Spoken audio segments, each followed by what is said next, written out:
இப்ப நீங்க செய்ய வேண்டியது ஒன்னே ஒண்ணுதான். இந்த காலகட்டத்துல உலகத்துல மிகப்பெரிய டிரான்சிஷன் நடந்துட்டு இருக்கு. இந்த டைம்ல நீங்க செய்ய வேண்டியது ஒன்னே ஒண்ணுதான். உங்களுடைய கான்சியஸ் growth, உங்களுடைய சூப்பர் கான்சியஸ் பிரேக் த்ரூக்கு முழுக்க முழுக்க உங்களுடைய டைம், ட்ரெஷர், டேலண்ட், எனர்ஜி அத்தனையும் ஃபோக்கஸ் பண்ணுங்கயா.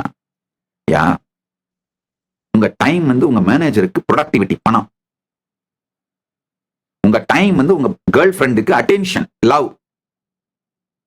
உங்க டைம் உங்க பையனுக்கு நீங்க வாங்கி கொடுக்குற சைக்கிள், பைக்கு. உங்க பொண்ணுக்கு உங்க டைம் வந்து நீங்க வாங்கி கொடுக்குற ஜுவல்ஸ் இல்ல மத்த கம்ஃபர்ட்ஸ்.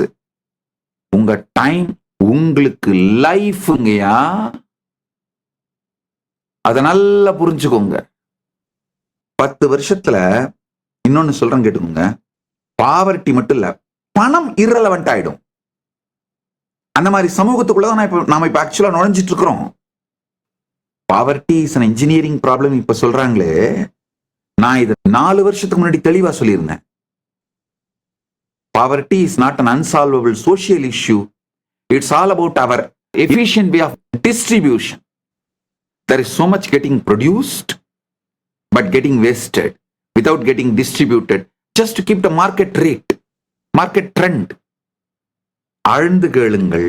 நான் சொல்லும் பொழுது எல்லாமே நகைப்புக்குரியதாக தெரியும். ஆனால் உண்மை, சத்தியம், இது பரம சத்தியம்.